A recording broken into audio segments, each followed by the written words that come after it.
Amin. Boleh lihat kanan kirinya dan bilang Happy Love Day. Happy Love Day. Silakan duduk semuanya. Saya senang sekali untuk bisa ada di tempat ini merayakan the special day with you all yang ada di timur. Tapi saya juga ingin mengatakan I'm proud of you. On a day like this, you choose to be in the right place. Tidak ada tempat yang lebih baik sih. Karena tempat ini kasihnya begitu kuat. Yaitu kasih Kristus kepada kita semua. Untuk kalian yang datang dan mengambil keputusan untuk ada di rumah Tuhan hari ini. Berikan tepuk tangan buat kalian semua. Amin, amin. Tadi di Teen, ya, saya mengajarkan tentang karakter over chemistry. Tapi berbeda dengan kalian yang ada di youth. Usia yang udah lebih dewasa. Usia yang tentunya kalian sudah karakternya jauh lebih dewasa dari tadi adik-adik yang di teen gitu ya.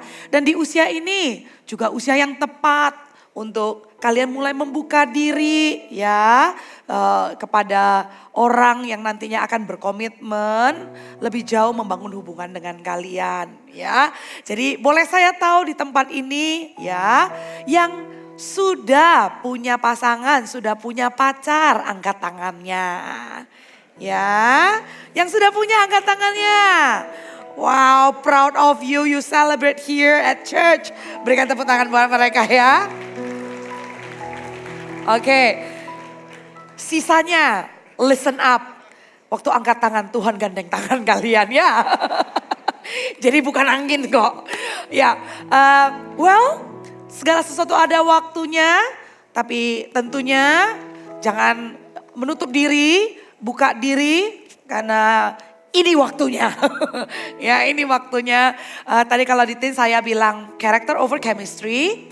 Di youth saya akan berbicara tentang covenant over chemistry.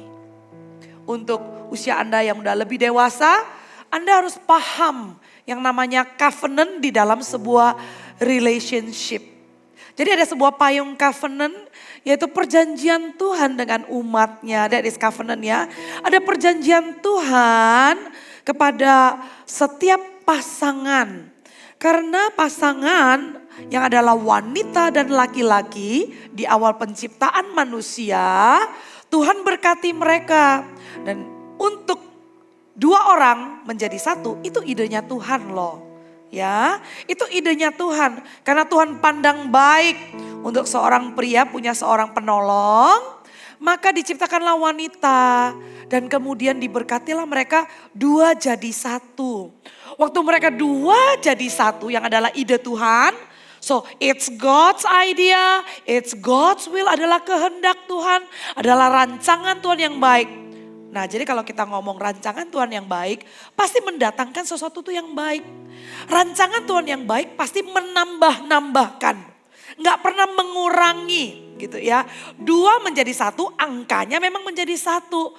Tapi itu tidak mengurangi dampak dan itu bahkan akan multiplikasi pemakaian Tuhan setelah dua jadi satu. Makanya di awal penciptaan wanita dan pria itu waktu diberkati dibalengin apa? Bertambah banyaklah ya dan multiply and fruitful. Tuhan bilang jadi di dalam wanita dan pria menjadi satu selain itu adalah kehendak Tuhan. Selain itu adalah God's idea, Tuhan ingin menambah-nambahkan.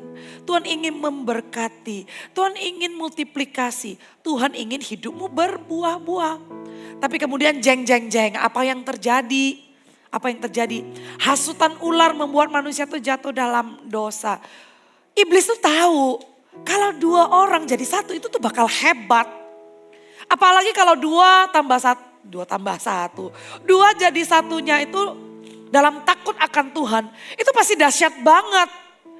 Sehingga satu pilar yang namanya keluarga. Ya, yang dua menjadi satu itu menjadi incaran setan untuk dihancurkan. Bagaimana sebuah masyarakat akhirnya menjadi bobrok. Bukan saja yang dinilai itu adalah tingkat kriminalnya. Tapi yang dinilai dari sebuah masyarakat, moralnya, value-nya itu sangat krusial terletak pada unit terkecil yaitu namanya keluarga.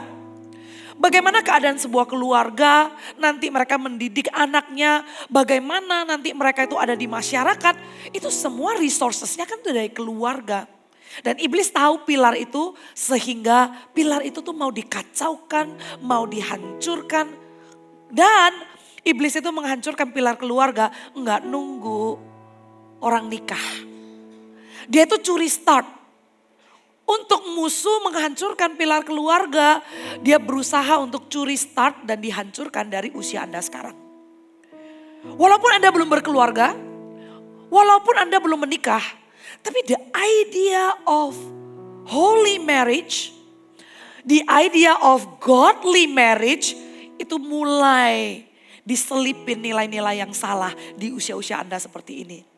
Itu mulai dikasih permisif kompromi-kompromi. Ya sudahlah yang kayak gini aja. Sehingga kenapa? Nilai kebenaran tentang pernikahan itu digeser bukan lagi menjadi the godly and the kingdom marriage. Itu digeser menjadi culturally marriage.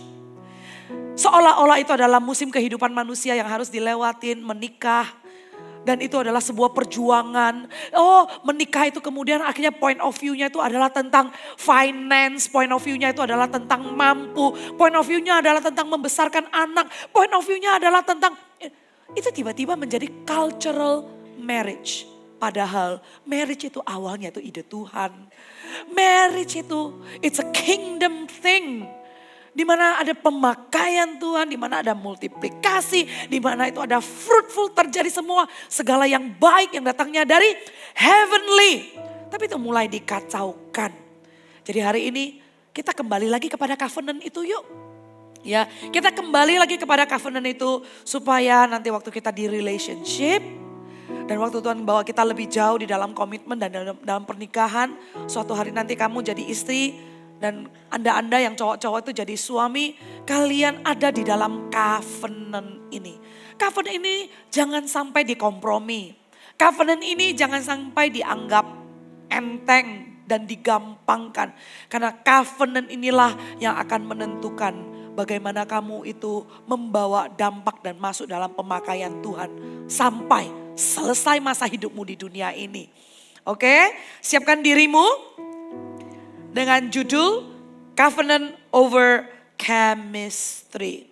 So I want to explain about these words dulu sebelum kita go into details ya. Chemistry itu apa? Ya, chemistry itu it's about feeling. Ya, covenant itu apa? Covenant it's about commitment. Jadi bertolak belakang banget dua kata ini. Kalau feeling itu nggak pakai komitmen, feeling itu berubah-berubah. Tapi komitmen itu tidak berubah-berubah. Nah itulah covenant. Chemistry is about feeling, covenant it's about commitment, covenant it's about calling, covenant it's about Christ at the center. Itu covenant, sebuah payung, sebuah perjanjian. Oke, tampilkan slide berikutnya. So watch out. Feelings start relationship. Covenant sustain marriage. Oke. Sebuah perasaan memulai sebuah relationship, tapi sebuah perjanjian, sebuah covenant, itulah yang menopang marriage. Feeling change, covenant remains.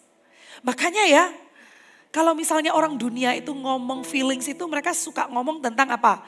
Sering dengar kata sparks. Ya. Orang yang berpasangan itu kalau tidak kenal kebenaran, mereka mempermasalahkan tentang sparks. Oh nanti kalau waktu menikah ya, sparksnya tetap ada nggak? Ada orang yang berpasangan, mereka bukan nervous tentang pemakaian Tuhan, tapi mereka nervous tentang sparks. Oh gimana nanti kalau menikah sparksnya udah nggak sepanas itu. Wah sparksnya itu udah nggak se-fun waktu darahnya masih membara, masih muda. Hey, feeling Chemistry, it's about sparks. But you do not want the sparks. Feeling is the spark, covenant is the fire. Let me tell you. You don't want sparks.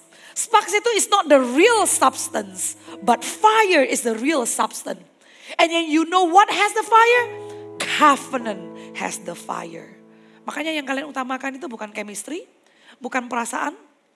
Orang yang mengutamakan perasaan, orang yang mengutamakan chemistry, maka pembicaraan mereka tuh hanya akan seputar sparks, sparks, sparks.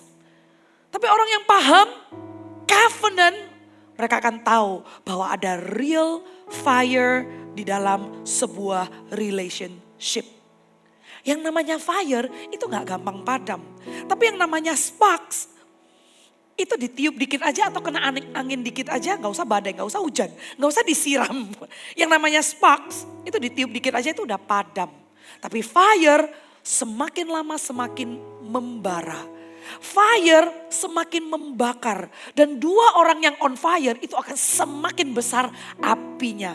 Nah, itulah covenant. So make sure if you are in a relationship or you are looking or you are going to be in a relationship, you are not looking for chemistry only, but you understand you need to be under covenant. Boleh sama-sama bilang covenant. Covenant ini jangan sampai hancur. Jangan buka celah untuk kompromi akan covenant ini. So, I will talk about this covenant in 3 points. 3 points yang menjaga covenant ini. Oke? Kita buka 1 Tesalonika 4 ayat 3 sampai 8. 1 Tesalonika 4 ayat 3 sampai 8. Karena inilah kehendak Allah, pengudusanmu, yaitu supaya kamu menjauhi percabulan.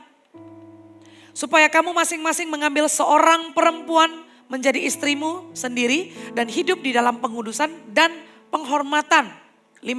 Bukan di dalam keinginan hawa nafsu seperti yang dibuat oleh orang-orang yang tidak mengenal Allah. Dan supaya dalam hal-hal ini orang jangan memperlakukan saudaranya dengan tidak baik atau memperdayakannya. Karena Tuhan adalah pembalas dari semua ini. Seperti yang telah kami katakan dan tegaskan dahulu kepadamu. Allah memanggil kita bukan untuk melakukan apa yang cemar, melainkan apa yang kudus. 8. Karena itu siapa yang menolak ini bukanlah menolak manusia, melainkan menolak Allah yang telah memberikan juga rohnya yang kudus kepada kamu. Sama-sama katakan amin. Poin yang pertama tampilkan. Choosing a standard of holiness on purpose. Memilih standar kekudusan dengan sengaja. Standar kekudusan ini tidak terjadi begitu saja tanpa sebuah keputusan. Sehingga kamu perlu secara sengaja memakai standar kekudusan. Karena apa? Bukan karena ada sesuatu yang mengekang kamu. Bukan karena takut sebuah kutukan. Bukan karena takut dicek. Bukan. Tapi sengaja memakai sebuah standar kekudusan. Karena itu adalah kehendak Allah. Don't you wanna please God and do God's will in your life? Maka apa yang jelas-jelas dikatakan di kitab suci. Dan tertera begitu jelas di ayat yang ketiga tadi. Karena itu adalah kehendak Allah. And I want to pinpoint, and I want to highlight, I want to garis bawah ini dengan sengaja. Because holiness doesn't happen by accident. But holiness happen by a decision. Harus ada sebuah keputusan yang kamu sengaja kenakan terlebih dahulu dari sebelum pacaran. Jadi kamu itu enggak putusin untuk kudus di saat kamu udah kissing. Di saat kamu itu udah kebawa suasana, baru kamu katakan Tuhan jauhkan aku dari pencobaan. Nonsense. It's like, are you kidding me? You are kissing already. You are in the dark already. And then you are holding each other already. You are hugging each other already. And then you say, God help me. That is totally nonsense. Tapi kalau kamu mau jaga kekudusan, kamu itu udah decide. Dari kamu tuh belum punya pacar. Kamu tuh udah sengaja memakai standar kekudusan. Untuk apa? Untuk tidak mencobai dirimu di area yang nantinya membuat kamu tuh impure. Yang membuat kamu tuh nggak murni. Pilihlah sekarang, jangan pilih nanti. Jangan pilih kalau sudah kakinya celup sedikit. Jangan. Tapi pilih dan ambil keputusan. Katakan sama-sama it's a decision. Decisionnya tuh apa? Sekarang ambillah keputusan begini. I want to have a relationship that honors him. Aku mau punya sebuah hubungan yang menghormati. Kalau honors itu ya itu lebih daripada hormat loh. Honors itu hormat plus cinta. Itu tuh honors. I honor you my Lord, I honor you God. Aku gak akan melakukan sesuatu pun yang melukai hatimu Tuhan. Ambil keputusan itu sekarang. I want to have a relationship that honors him. So, if you say you want to honor God, this is what you do. You raise your standard to honor him, not lower your standard to keep the relationship. Oke? Jadi kamu yang naikkan standar kamu untuk menghormati dan mencintai Tuhan. Bukan nantinya kalau udah pacaran, you lower your standard supaya nggak putus. You lower your standard to keep your relationship. When you do that, ya, sebagai orang yang tadinya sungguh-sungguh, sebagai tadinya orang yang takut akan Tuhan, a godly woman, a godly man, tapi tiba-tiba ya setelah pacaran ya standarnya turun. Gak apa-apa lah, aku tetap cinta Tuhan kok. Gak apa-apa lah, aku tetap komitmen kok ke gereja, aku tetap pelayanan kok. Hey, but let me tell you, you are not honoring him in your relationship. And can you imagine ya, kalau kamu decide untuk enggak honor Tuhan dalam relationshipmu, kau kemanakan Tuhan dalam hidupmu? You cannot pisah-pisahkan di mana kamu welcome Tuhan dan di mana kamu enggak welcome Tuhan. Kalau Tuhan adalah jadi Tuhan dan Raja atas hidupmu, berarti dia bertahta dan berdaulat sepenuhnya atas hidupmu. Maka di dalam relationship pun, buatlah sebuah keputusan. I want to raise my standard to honor him. Bikin keputusan sekarang. Amin. Sekarang bukan nanti. Nah, kalau kita bilang kita sudah mengambil keputusan itu, prakteknya ya, prakteknya. Kekudusan itu apa sih? What is holiness? Holiness itu sewaktu kamu ini menjaga dirimu tetap pure. Setting boundaries. Tadi jelas waktu kita baca Tesalonika adalah kehendak Allah untuk pengudusan dirimu dan Allah tidak mau orang itu mencemarkan dirinya dengan percabulan. So we talking about sex. Ya. We talking about sex before marriage itu tidak kudus, as clear as that. Anda tidak perlu meraba-raba saya ngomong apa, it's very clear. It's just the wrong container to contain the fire of sex outside marriage. Ya saya gak terjemahin lagi lah ya. Itu kontainer yang salah banget. Tapi kontainer yang benar untuk seks dan untuk menyalakan api itu adalah dalam pernikahan. Jadi kalau namanya holiness, kamu set boundaries. Tadi ayatnya kita baca apa? Jangan kamu memperdayakan. Jangan kamu memperdayakan saudaramu. Baiklah kamu itu berbuat baik dan saling menghormati. Jadi saudara, kalau kamu ada pasangan yang maksa kamu untuk punya physical touch berlebihan, mengatasnamakan kalau kamu sayang aku, kamu percaya dong, aku bisa jaga kok, aku bisa stop kok. Kalau dia ngomong kayak begitu, bilang enyalah iblis. Lu mau coba-coba memperdayakan gua? Gue tuh denger khotbah lo ya. Lu gak denger ya? So kamu tuh two strike. Pertama kamu memberdayakan aku. Kedua lu gak denger khotbah. Don't try ya. Sewaktu orang atau pasangan mulai mengatasnamakan sayang, terus minta dipercayai. Anda jangan jatuh ke dalam trap itu. Karena di situ sudah ada permainan yang namanya apa?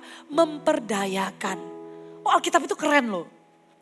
Alkitab itu tahu apa yang menjadi celah orang itu jatuh di dalam percabulan.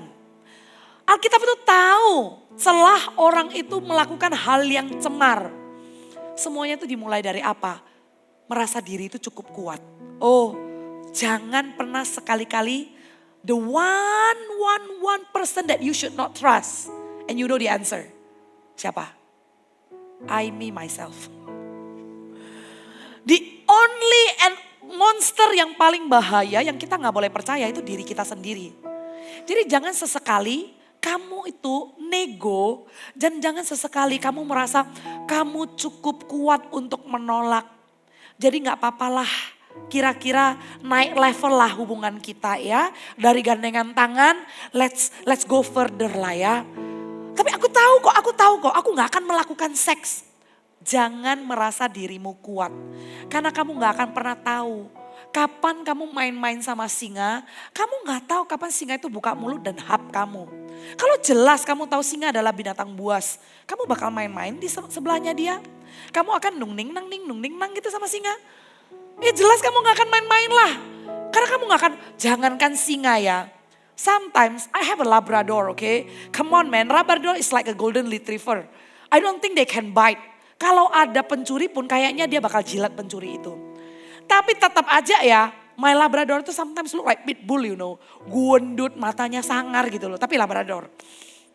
Lucu sih, tapi kalau dia sekali jenggong dan dia liatin dengan matanya yang tiba-tiba namanya Sammy ya. Saya tuh bisa tiba-tiba kayak, ini Sammy bukan ya, ada sedikit was-was gitu loh. Pada saat itu I will not try to, saya gak akan coba dong taruh tangan saya di mulutnya dia. Turunannya retriever kok gitu loh. Same thing, jangan terlalu percaya bahwa kamu tuh bisa gitu loh. Jangan terlalu percaya sama diri sendiri bahwa oh aku bisa berhenti kok. Until one point aku bisa stop kok. No, ada boundaries, settinglah physical. Kalau kamu udah ambil keputusan, holiness is a decision, holiness doesn't happen by accident. Oke, kalau gitu sekalian, oke, sekalian ambil keputusan untuk setting. Physical itu sampai mana? Di setting, default setting. Jadi bukan cuma physical, emotional juga. Ya, jadi tolong di set kalau di dalam hubungan berpacaran, setting physical and emotional boundaries. Supaya kalian tuh bisa tetap pure. Supaya kalian tuh menghindari lubang dan jebakan yang buat kalian tuh jatuh. Dan juga holiness itu apa?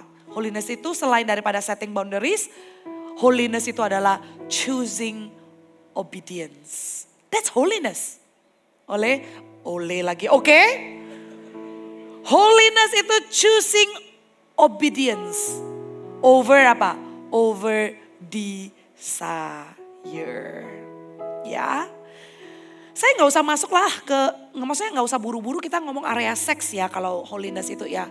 Tapi ya kalau misalnya dari awal orang itu nggak bisa dikasih masukan, dia nggak ready pacaran, tapi karena desire-nya, keinginannya, dia ngegas aja, nggak bisa dikasih nasihat, nggak bisa dituntun, nggak bisa dibimbing ya.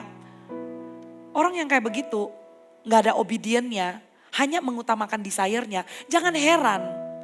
Di tahap awal seperti itu aja gak bisa dikekang, apalagi nafsunya nanti. Jadi hati-hatilah.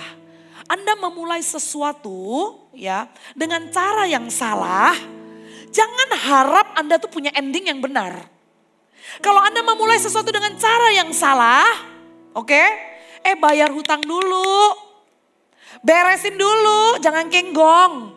Jangan pura-pura gak tahu. Hey, if you wish that you started something wrong and you wish for a happy fairy tale ending, today is the time.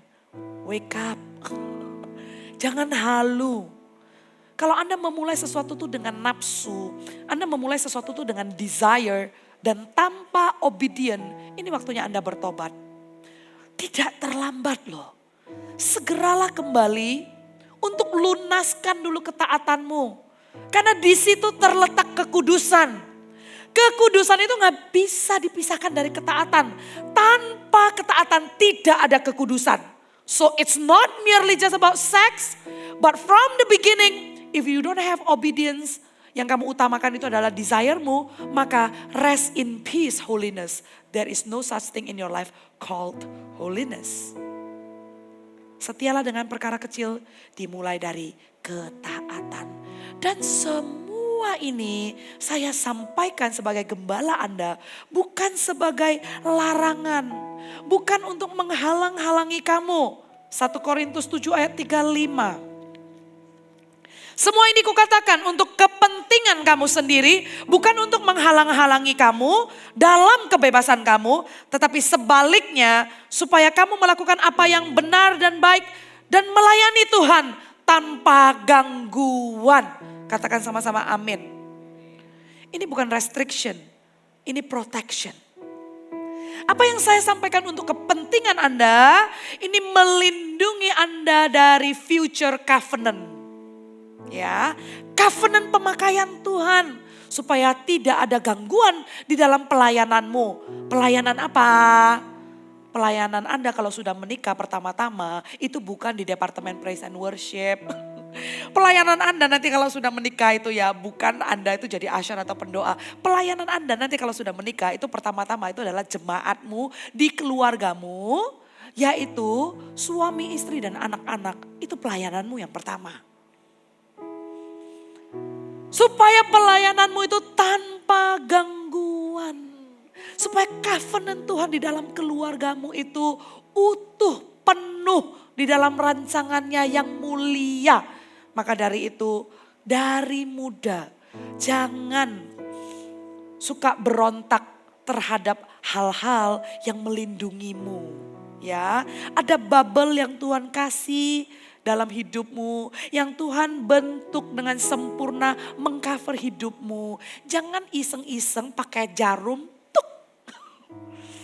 Dan kau pecahkan bubble. Yang maksud Tuhan itu adalah melindungimu, protection for your future covenant. And you are playing with needle. Main-main sama jarum. Dan akhirnya pecahlah covenant itu. This is not a restriction, this is a protection. Amin. Tampilkan slide berikutnya. So covenant, it's a kingdom decision. Not just an emotional one. Ya, inilah bedanya covenant sama feelings. Inilah bedanya covenant sama chemistry. It's a kingdom decision. So make sure you make decision right now.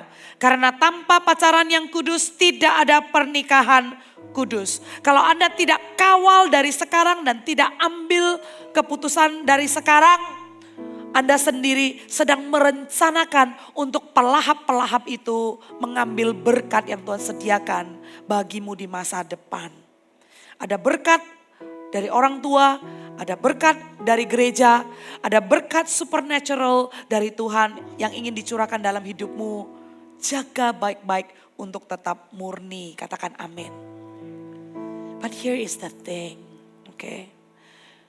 Kalau ada di antara Anda yang menyesal karena kebodohan dan karena nafsu kedagingan dan jatuh ke dalam dosa ketidakkudusan, kasih karunia dari Tuhan cukup untuk menebusmu. Enggak ada dosa kecil, enggak ada dosa besar. Ya. Karena setiap hal yang tidak menyenangkan hati Tuhan itu adalah dosa. Jadi bagi barang siapa yang mau mengakui dosanya, dia adalah adil dan setia. Dia akan mengampunimu, dia akan menyucikanmu, dia akan menguduskanmu sekali lagi. Jadi kalau Anda sudah jatuh di dalam dosa ketidakkudusan, Army of God, akuilah kejatuhanmu, bertobatlah, dan jangan ulangi lagi. Segera di dalam pengakuanmu akan kelemahanmu, minta tolong Roh Kudus, Supaya kamu jangan lagi dipimpin sama kedaginganmu. Minta tolong sama Roh Kudus. Agar kamu selalu diingatkan akan komitmenmu di hadapan Tuhan. Decision, keputusan godly and kingdom decision that you have already made. Aku mau jaga dirimu, aku mau jaga diriku untuk tetap murni. Jadi yang pertama-tama, akui dosamu, minta ampun sama Tuhan dan jangan ulangi lagi. Yang kedua, apa yang menyebabkan kamu jatuh? Ya, apakah yang menyebabkan jatuh itu adalah saudara yang memperdayakanmu? Berarti relationship itu toxic. Akhiri relationship itu. Jangan kira Anda cukup kuat. Jangan kira dengan Anda mengakuinya sekali, ya. Terus Anda rasa oke, kita selesai, kita beres.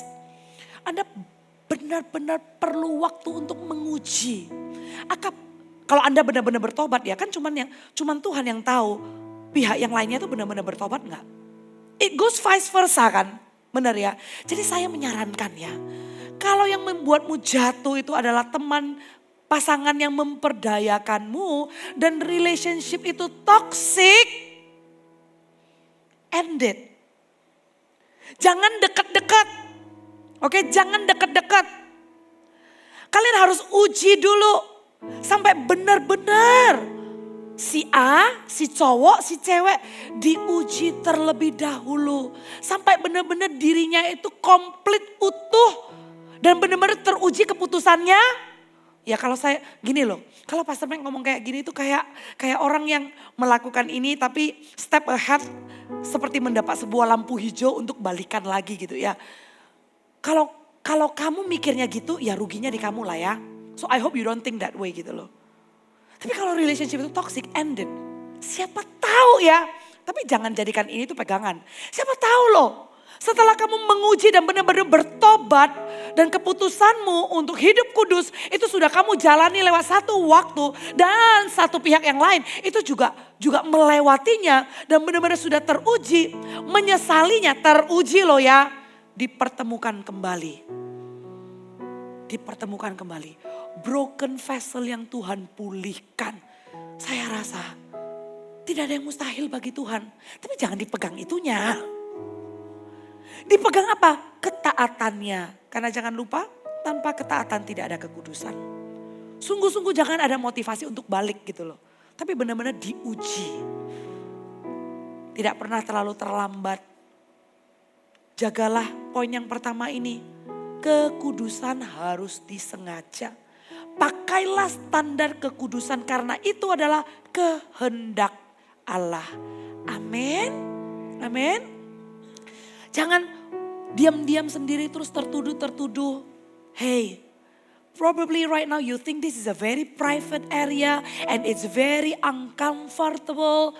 How can I tell this to anyone? Ini adalah area yang aku kubur aja sendiri, pokoknya aku bangkit aja sendiri. Hey, segala sesuatu yang tidak dibawa ke dalam terang, you cannot fight it alone. Itu akan terus menggerogoti kamu, itu akan terus menjadi celah untuk menelan kamu kembali. I know it's uncomfortable, I know it's very private area. Tapi bukankah firman Tuhan bilang apa? Lebih uncomfortable area matamu yang berdosa itu dicungkil. Bukan harafiah ya, oke? Jangan lepaskan, jangan detach your body part ya. Tapi seserius itu loh. Kalau matamu berdosa, cungkil matamu. Kalau lenganmu berdosa, jangan seluruh tubuhmu masuk ke dalam neraka. Kalau seserius itu ya, area ini gak terlalu dark kok untuk di-reveal. Itu sebuah kebohongan. Yang namanya dosa itu harus dibawa ke dalam terang. Jadi jangan sembunyikan ya. Karena rumah Tuhan adalah rumah pemulihan. Selalu ada second chance untuk Tuhan kembali restore hidup Anda. Boleh berikan tepuk tangan buat Tuhan. Amin, amin. Poin yang kedua ya. Di dalam covenant ini. Oke. Tuhan itu mempersiapkan kita untuk pekerjaan baik di dalam maksud dan tujuannya. Oke. Next slide. Preparing for good work and divine purpose. Itu covenant. Kalau di luar ini ya bukan covenant. As simple as that. 2 Timotius 2 ayat 21 sampai 22. Mari kita lihat sama-sama. Jika seseorang menyucikan dirinya dari hal-hal yang jahat, ia akan menjadi perabot rumah untuk maksud yang mulia. Ia dikuduskan, dipandang layak untuk dipakai tuannya, dan disediakan untuk setiap pekerjaan yang mulia.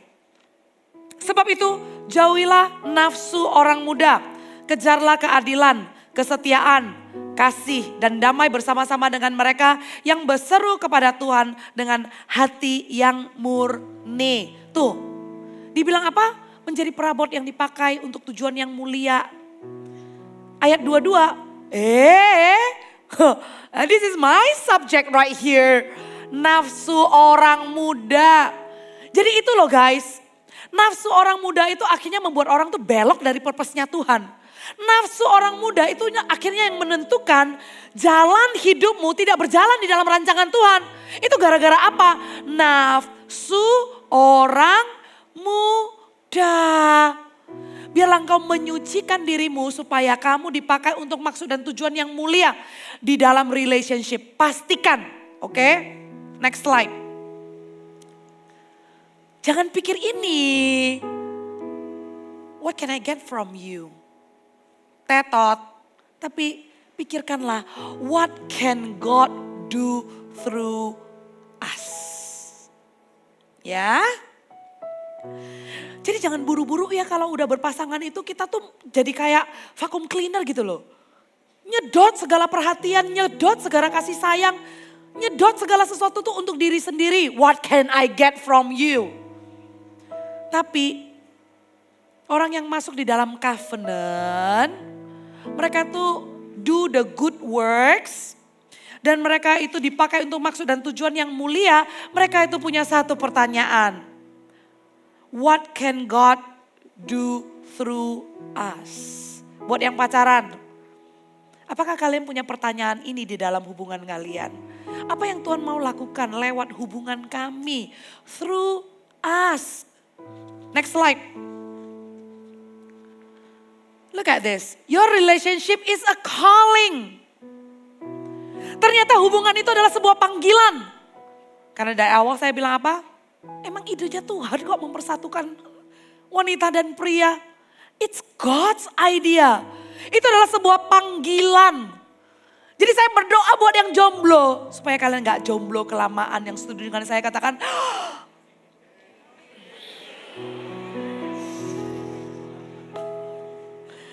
I am praying, I'm trying.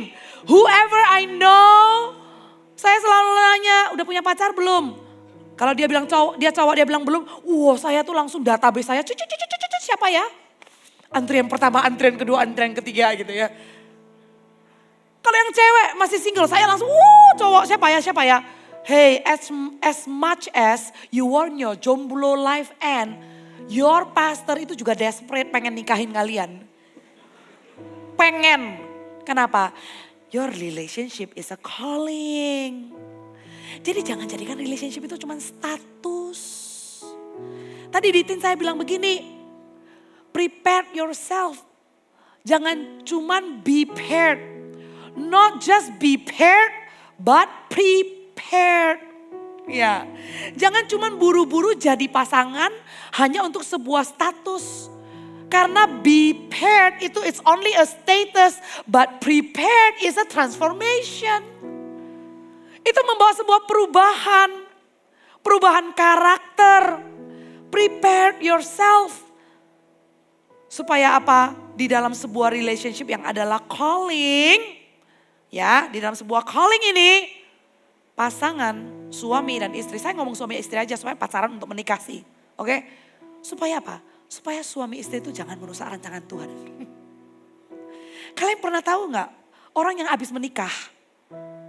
Itu jadi gak pelayanan. Orang yang tadinya berapi-api, tapi karena salah satunya lebih males gitu ya. Jadi akhirnya yang berapi-api, yang ingin memberikan yang terbaik untuk Tuhan, itu jadi lower the standard. Oke, are you familiar with that? Do you want to be one of that kind of person? I don't think you want, right? Pernikahan itu bisa multiplikasi, berbuah-buah, pekerjaan rancangan Tuhan dan tidak terganggu di dalam pelayanan. But on the other end, supaya kalian juga gak lalaian, supaya kalian juga aware, pernikahan itu tanpa ada sebuah decision untuk terus melayani Tuhan dan berjalan di dalam panggilan. Pasangan itu ya bisa merusak rancangan Tuhan. Bisa. Saya menyaksikan gak kurang-kurang. Dari level pelayanan volunteer sampai level pelayanan yang orangnya sudah jadi gembala anak muda. Setelah menikah ya. Dan punya anak. Itu loh keturunan ilahi, benih ilahi yang Tuhan kasih. Dan Tuhan gak pernah meng-cancel janjinya, be fruitful. Tapi sangat menyedihkan saya lihat pemandangan setelah punya anak. Saya tahu dulu mungkin saya kurang paham ya. Tapi setelah saya punya anak, saya tahu yang artinya annoying Paul bangun-bangun itu dia hanya minta yang enggak-enggak. Tengah malam mama baca buku. What? Yang namanya kurang tidur gitu ya. Yang namanya ngeliatin anak sampai gak pingin kerja. Saya ngerasain itu. Yang rasanya aduh pengen cepet pulang, pengen main aja sama anak.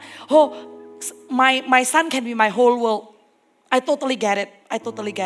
Pengen rasanya kayak spend time. Terus guilty-nya kalau habis pulang dari on point belum pulang gitu ya. Habis pertemuan, itu guilty-nya macam-macam. Tapi you know what? Sewaktu saya berbicara dengan seorang pasangan suami istri, saya harap apa yang saya sharekan kepada suami istri ini juga bisa jadi tips lah ya, advice to you. They really struggle. They really struggle because mereka pengen jadi orang tua yang terbaik. Siapa yang gak mau memberikan waktu, memberikan perhatian semuanya gitu ya. They really struggle until one point, good sign-nya apa? Mereka cerita gitu loh. Gimana ya? We are very drained, we are very tired gitu loh. Dan kalau kayak begini terus kayaknya kita juga gak bisa fokus pelayanan. Pada saat mereka ngomong seperti itu saya berdoa minta sama Tuhan hikmat. Saya bilang Tuhan tolong Tuhan, saya gak tahu harus ngomong gimana. Karena kalau yang namanya orang tua lagi sayang anak, lu gak bisa bilang sama mereka untuk slow down, gak bisa. Orang tua yang sayang anak itu udah kayak mama singa yang siap membunuh siapapun yang mengganggu teritori gitu loh. Tuhan kasih hikmat. Saya berdoa, saya minta Roh Kudus kasih hikmat. And that moment, as much as I share and give advice, saya juga belajar. Saya juga kayak, oh my ears listening to what I say gitu. Saya bilang begini loh, sewaktu kamu itu surrender to God, seperti kamu ngerasa meninggalkan itu kayak merasa bersalah banget, itu kan perasaan kan. Pada saat itu surrenderlah, karena itulah bagian anakmu pelayanan. Dia masih baik. Kita pikir as me and my household we will serve the Lord. Siapa yang pernah dengar ayat itu? Pernah ya? Dulu saya pikir ya berarti tunggu nanti anaknya kalau udah eagle kiss mungkin dia pelayanan lah di super tuper dia ngapa-ngapain ya. Tapi waktu itu Roh Kudus ajarkan saya sejak bayi. Kenapa mulut bayi bernubuat? Berarti di dalam firman Tuhan itu mencatat sejak mereka bernapas biarlah segala yang bernafas memuji dan menyembah Tuhan. Berarti sejak bayi pun mereka bisa melayani Tuhan. Tapi sering sekali orang tua yang overprotective itu mengambil pelayanan anaknya. Dan waktu saya katakan kepada pasangan itu, guilty saya sebagai seorang mama itu tiba-tiba diangkat Tuhan.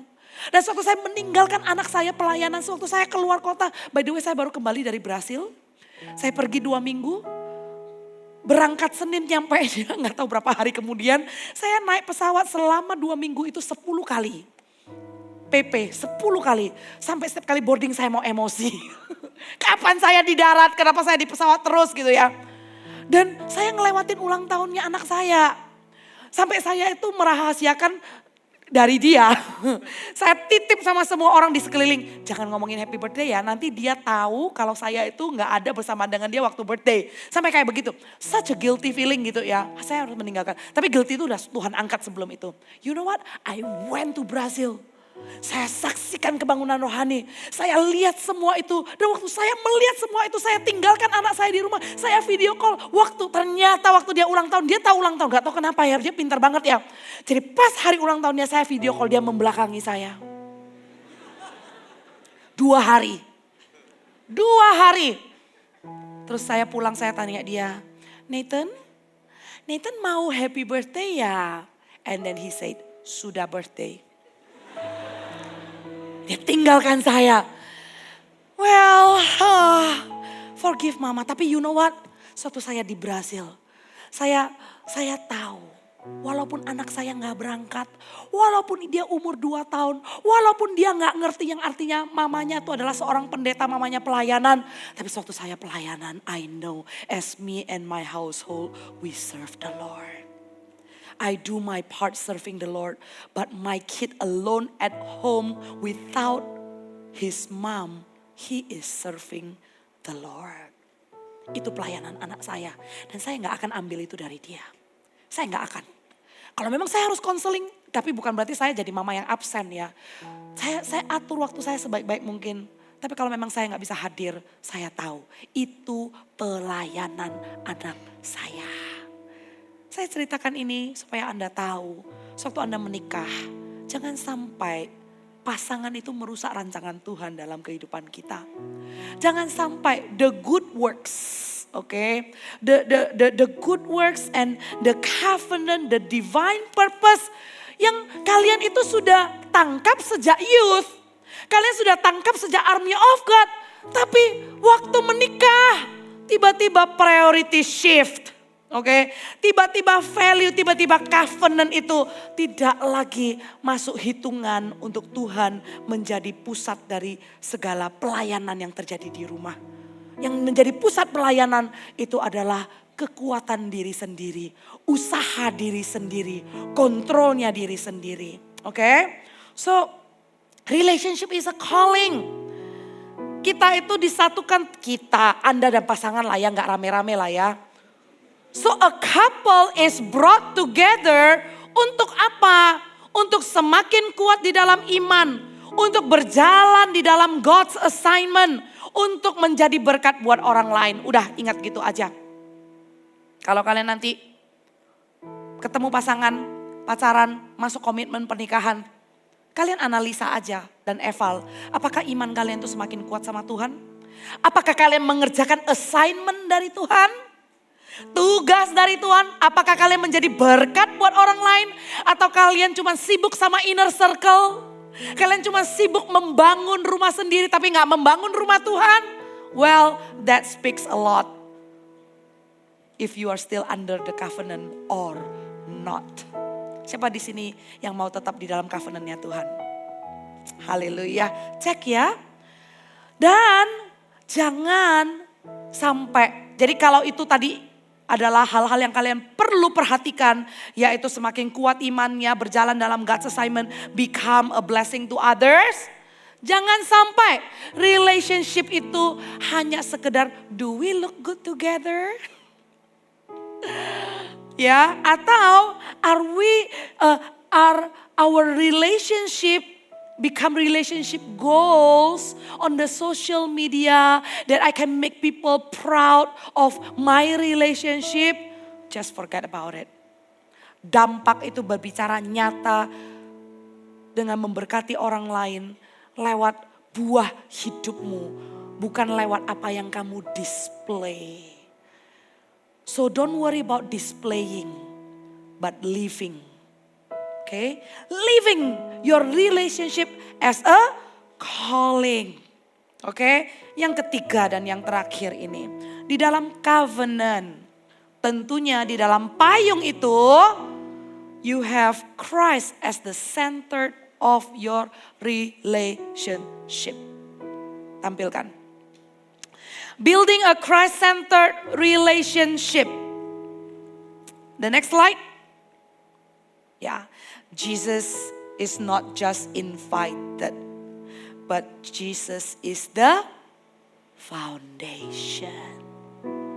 Jadi gak cuman Tuhan aku undang Tuhan, kau ada di tengah-tengah hubungan kami. No. He's the foundation of you as a man, and He's the foundation of you as a woman. So each of you has Jesus as the center of your life. Not just in the center of your relationship. Secara matematika, center of your relationship, if you just invite Him, itu berarti apa? Si cewek share separuh of Jesus, si cowok share separuh of Jesus. It doesn't work that way. It gotta be the foundation of you both. Anda sebagai cowok punya Tuhan Yesus sepenuhnya. Anda sebagai cewek juga punya fondasi Kristus di dalam hidupmu sepenuhnya. Ya, punya Yesus sebagai fondasi hidup itu artinya apa? Ya, you have Christ image in your life. And that makes you become more Christ-like. Jadi orang yang kalau misalnya punya Tuhan di dalam fondasi rohani lagi, fondasi relationship mereka, Christ-centered relationship, tentunya relationship itu akan menjadi semakin serupa dengan Kristus. Tidak akan menjadi serupa dengan dunia. Gambar dan rupa Kristus itu akan begitu kental di dalam relationship itu. Karena sewaktu Tuhan menciptakan manusia di Kejadian pasal 1 ayat 27. Coba lihat, diciptakannya pria, diciptakannya wanita. Kejadian 1 ayat 27, bantu saya. Diciptakan menurut gambar dan rupa Allah. Ya, tuh. Maka Allah menciptakan manusia itu menurut gambarnya. Menurut gambar Allah diciptakannya dia laki-laki dan perempuan diciptakannya mereka. Katakan sama-sama menurut gambar dan rupa. Jadi pesan saya begini ya. Kalau kalian sudah pacaran, jangan bunuh karakter Kristus di dalam diri pasangan kalian. Jangan kalian bunuh karakter. Gimana yang kalian pacari itu anak Tuhan loh. Kamu anak Tuhan, Tuhan itu gak pernah mantu. Itu jodoh itu anak. Yang sang cowok itu anak Tuhan. Yang cewek itu juga anak Tuhan. Jadi kalau berantem ya, jangan bunuh-bunuhan ya. Bunuh itu bukan masalah fisikal bunuh. Tapi sering sekali kalau orang berantem, semakin dekat itu semakin melukai. Semakin dekat, itu bunuhnya tuh pakai verbal. Hati-hati dengan kata-katamu. Karena kalau engkau nggak menjaga kata-katamu, disitulah kamu itu sedang merusak gambar dan rupa Allah di dalam diri pasanganmu. Tuhan yang menciptakannya dengan gambar dan rupa, diciptakannya wanita, diciptakannya pria. Jadi dalam sebuah relationship kalau orang pacaran, harusnya ya, yang cewek itu jadi semakin cantik. Ya, yang cowok itu menjadi semakin ganteng. Cantik, jelek, ganteng atau jelek itu semua relatif. Tapi kalau ada Kristus di dalam diri kita, dari inner, semua orang itu bisa jadi cantik, semua itu bisa jadi ganteng. Kalau setuju dengan saya, boleh berikan tepuk tangan kepada pencipta kita. Pernah gak sih kalau kalian tuh tahu bahwa ada orang tuh ya yang form mukanya, yang feature-nya itu loh. Kayak bagus-bagus, tajam-tajam gitu loh. Matanya, alisnya, hidungnya kayak it's all perfect. And then standing next person itu feature-nya tuh gak terlalu yang, it's not the upgraded version anyway. Feature-nya biasa. Tapi Anda bisa ngerasa yang ini tuh kok enak banget ya dilihat ya. Yang ini tuh makin dilihat tuh kok ya apa ya, gantengnya tuh di mana ya, cantiknya tuh. Karena kenapa? Dia diciptakan menurut gambar dan rupa Allah. Jadi kalau udah pacaran, nantinya pacar lu tambah jelek itu salah lu. Ya, jadi kalau suami Anda itu gak tambah ganteng ya salahmu. Istri Anda gak tambah cantik ya salahmu. Karena pada hakikatnya dua orang yang menjadi satu dengan gambar dan rupa Kristus, diciptakannya wanita, diciptakan pria, itu diciptakan itu dengan sempurna. Dan kalau karakter Kristus yang dibangun dan tidak bunuh karakter, dua-duanya itu jadi tambah ganteng, tambah cantik. Katakan amin. Ya. Untuk itu last slide tampilkan. From 3 points that I deliver to you, this is what you should do to stay under covenant. Alright? Holiness is the standard. Okay, decide on purpose. Today, right now, not later. And purpose is the direction. Ya. And Christ is the foundation. Anda ingat ini? Anda tancapkan di loh hati. I pray sampai maut memisahkan. Relationship Anda tetap ada di dalam covenant-nya Yesus Kristus yang sebagai kepala keluarga. Haleluya, mari kita sama-sama bangkit berdiri.